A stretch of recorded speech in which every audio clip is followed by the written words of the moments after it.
this week's edition of Inside the Capitol. I'm Maggie Hangy here with Jason Adkins from the Minnesota Catholic Conference. It's great to be with you. We have a lot going on this week. Last week we had the bishops here, all the Catholic bishops of Minnesota here to talk with their elected officials about issues that the bishops have particular concerns about. They talked about non-public pupil aid, expanding the child tax credit, and sports betting, just to name a few, talking with all the legislative leadership and Governor Walz. So the bishops come to the Capitol every year. They invite Catholics to exercise faithful citizenship as part of their discipleship.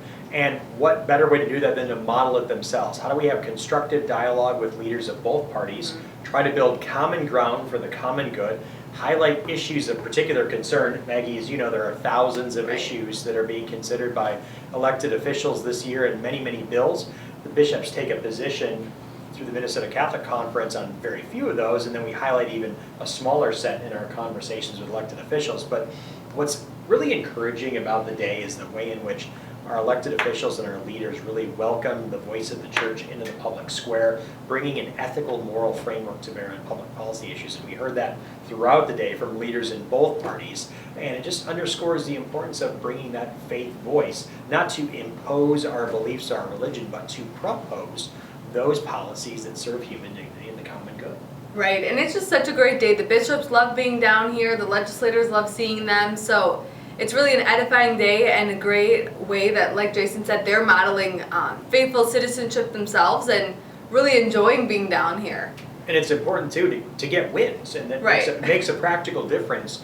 And we really feel like the conversations were impactful, that our positions were being considered very seriously, and that we hope that those redound into tangible results at the end of session on these key issues like the elimination of non-public pupil aid, the expansion of the child tax credit, sports gambling, as Maggie said, questions about the sanctity of life from conception to natural death. All these questions are really on the table for consideration. So those were important issues that were discussed. You can check out our website, mncatholic.org, or be a part of the Catholic Advocacy Network to get more updates about what's happening at the Capitol. Right, because the bishops can't do it alone. They were here last week modeling and exercising their faithful citizenship, but we need all Catholics engaged. We've already had, as we've talked about the last few weeks, so many Catholics engaged in the non-public pupil aid discussion. Over 10,000 messages have been sent. But just sending a message to your legislator is step one. Jason, what else can people do in this space? Well, we try to make it as easy as possible for people to exercise their role as faithful citizens and remove the barriers. That's why we created the Catholic Advocacy Network, so with a click of the mouse, you can engage with your elected officials. But we can do so much more. We can take that next step. Get 10 friends together, make an appointment with your elected officials. Come to St. Paul, meet your elected official in the district. They are very accessible and want to meet with you and have constructive conversations about issues. That's one way you can take the next step. Write a handwritten letter, make a phone call. All of these things you can do through the Catholic Advocacy Network, including the phone call. You can cut a video on your iPhone if that works for you. But citizen participation is really an essential part of the political process. Sometimes we think we vote every couple of years and then wash our hands of it and hope it all turns out well, and if we don't like what happens, we vote the bums out, as they say. But the reality is that your elected officials need from you to hear from you as a resource. They need to hear from you as a friend, in that Catholic Advocacy Network is a great way to do that on key issues that aren't always talked about in the media, and be able to do so from a Catholic standpoint and a Catholic voice. We help you understand when to speak, how to say it, and talk about the issues and why it's important. And again, with a click of the mouse, you can make your voice heard. And so we also provide resources for parishes and clergy to help their people live the role of faithful citizenship. I want to point to two resources. One is our political guidelines, parish guidelines for political activity.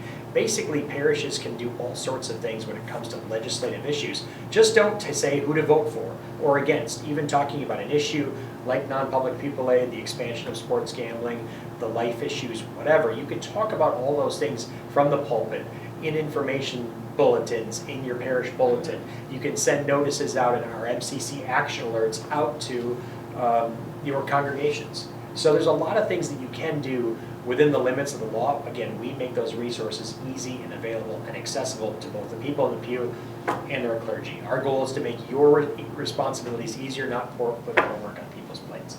Right, and we also have the school resource manual. So if you're a Catholic school leader, we have a manual right on our website that explains how you can engage with your elected officials, inviting them to your school, what you should maybe be thinking about, how to actually make that invitation in the first place. So that is a very comprehensive document start to finish for how you can bring one of your elected officials into your school, have that conversation, showcase the good work that you're doing. And these are really important conversations for our principals and school leaders to have, because we need to be showing our elected officials who are representing our area the good work that we're providing to the district and to our communities.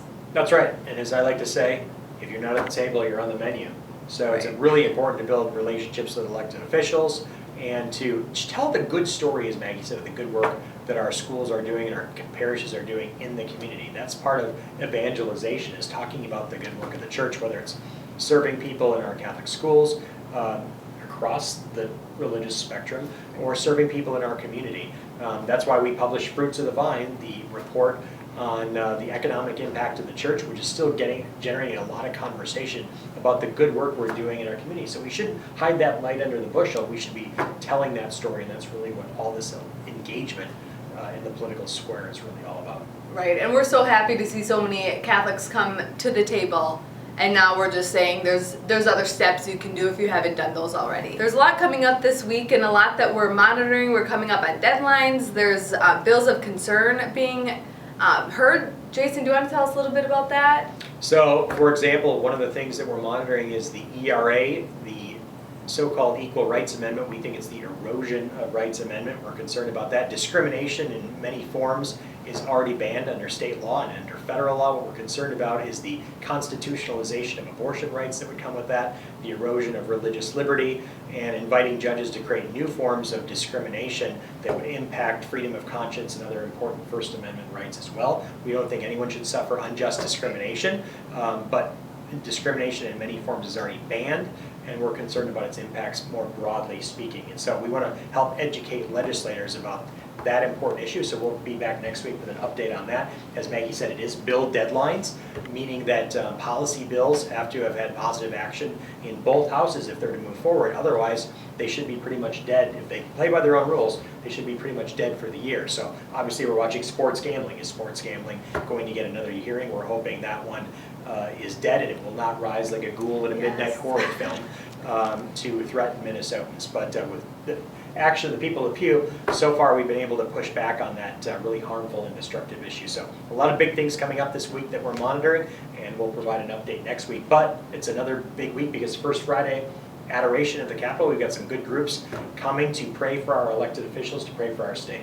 Right, yeah, Bishop Zielinski from New Ulm is coming up with a group, and we have some schools coming, so it's so great to see Catholics from around the state coming to pray at the Capitol, pray for all the work that our legislators are doing. These are big, heavy topics, as we've been talking about, and we encourage you to join as well. That's going to be this first Friday, April 4th.